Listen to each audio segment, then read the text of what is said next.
Right. Well, I last night, as I was on the internet, I noticed that a gentleman that I used to listen to quite a bit, Roy Masters, had had passed away. Now he was born Reuben. I don't know why I'm laughing, but Reuben Uber. I believe it's Reuben Ubermeister was his given name.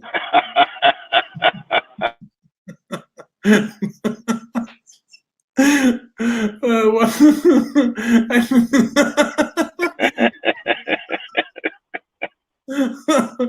yeah, Roy Masters.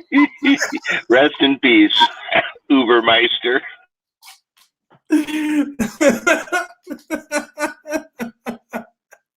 Oh God.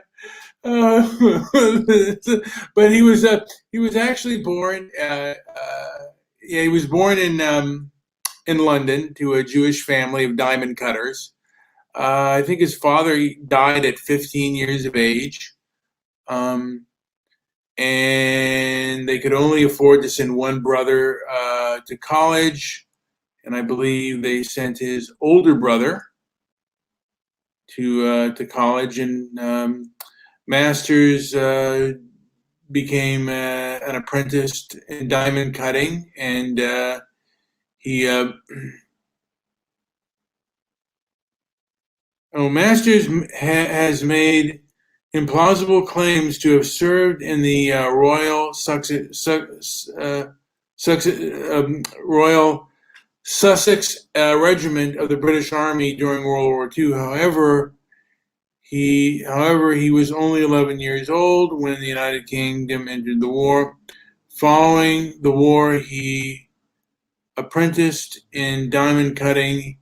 He pursued many trades. And in 1949, Masters immigrated to the United States in his early 20s. He traveled to America. I never knew, I always, and I'm looking at the Wikipedia page, but I always thought that Roy Masters always talked about serving in the military, but he served after World War II.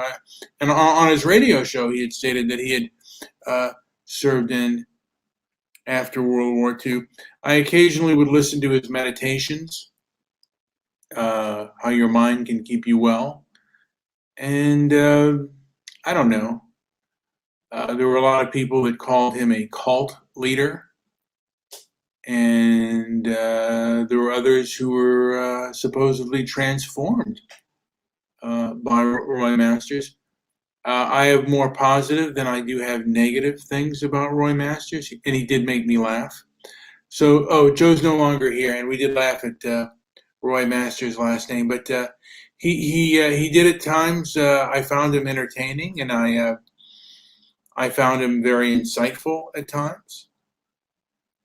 Uh, I don't know if when I listened to his radio show, I don't know if there was anything that I ever really disagreed with, and I'd have to look and observe. I mean, I would say the same thing about Stefan Molyneux. A lot of the stuff I would agree with. I don't know if there was anything that I disagreed with, or that I was educated enough or well versed enough to have a full disagreement. And I certainly enjoyed Roy Masters when I would be driving late at night. I had to do sports fields. Had to get them ready in the morning, and I usually would do them later at night. So I would listen to Roy Masters on my way to softball fields. And it was something that kind of helped me along. Again, whether I agreed with him or disagreed with him. And of course, we all have our own minds. And I'm assuming that he is someone that I would at some point perhaps disagree with. Just as I disagree with Dennis Prager on things, just as I disagree, well, The one person I guess I haven't, if I would come to a disagreement with Stefan Molyneux, I would have to examine facts before I could make that decision. I got a lot out of him. I was recently just listening to a video of his on how to overcome procrastination, and I thought it was very helpful. It kind of inspired me. The one inspiration I get for overcoming procrastination is a gentleman I heard on who Debbie Daly had on as a guest, and she did it in favor of me. The gentleman said that perfection is the enemy of progress. You just need to improve, and you just need to do it, and don't worry about perfection. And yeah, so Roy Masters. I get to let me take a look at the website that has him on and what's been said about him.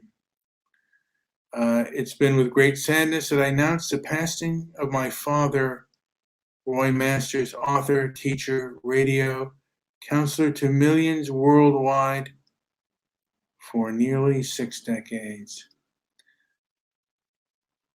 Following a storied American tradition, Roy was an immigrant who fell in love with his country from afar. Looking across the ocean from war-torn Britain, he was determined to make the land of liberty his home. Since 1963, Roy Masters has been a radio counselor, and for more than 50 years, the foundation he created has served and continued to serve seekers worldwide on their journey to the eternal truth that seeks us all. Despite his rigorous schedule on air and leading his foundation, Masters found the time to write numerous books covering subjects including Christianity, health, parenting, religion, sex, and stress. These books include his famous How Your Mind Can Keep You Well, along with many articles, radio shows, and recorded lectures have had their impact. Roy continues popularity attests even after retirement. And by the way, he's survived by 5 children, 17 grandchildren, and 9 great-grandchildren.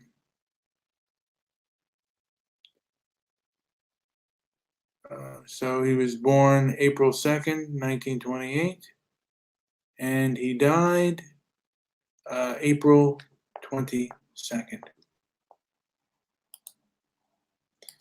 And I'm going to go, because I think it's going to be John Wayne's birthday, and I want to do a special show on that. Sooner or later, I will talk about John Wayne, who he was.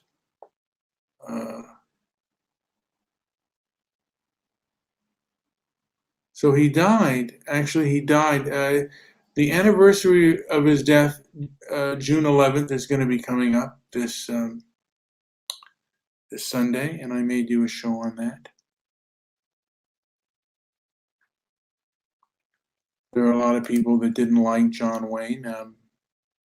He made a few controversial statements. One of the most, I think the most controversial statement is something along the lines, he said, "I'm a white supremacist so long as blacks can educate themselves to the point of responsibility."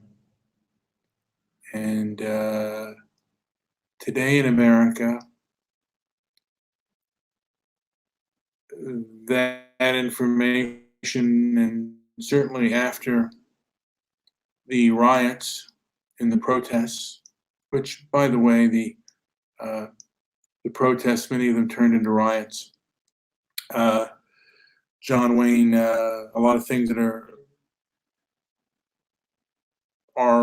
thought of John Wayne they want certainly canceled. And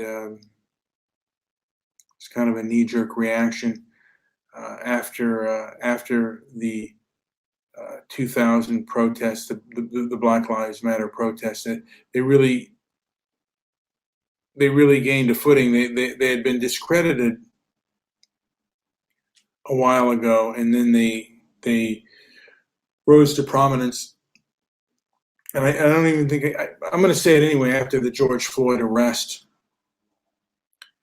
they regained prominence again, because they had been wrong on certain subjects and been discredited by the populace. And then after George Floyd, after his death, he regained prominence, and then people started to cancel prominent figures, and YouTube began a purge, and Twitter also began a purge.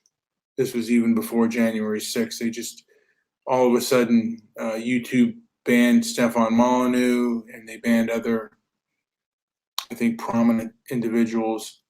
And it just goes to show you how much the leftist establishment has control over our thoughts and our being. And if the right did the same thing, I would be against them too. And I've at times been against them.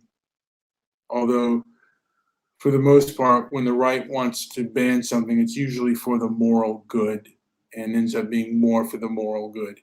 Even though when I was young, I certainly I wanted as much access to filthy and vile material as I can get my hands on it.